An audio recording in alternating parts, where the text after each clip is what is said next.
बाटो डेन्जर छ, सँगसँगै माथिबाट ढुङ्गाहरू पनि स्लाइड हुने सम्भावना छ। मस्ट डेन्जरस वे यही हो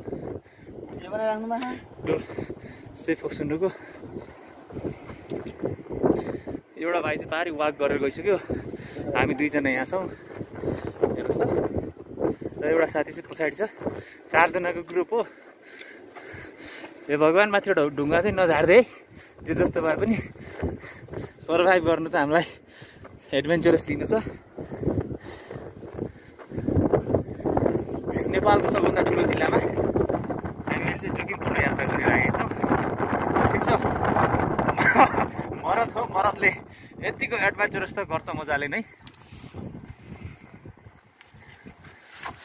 Oh my god.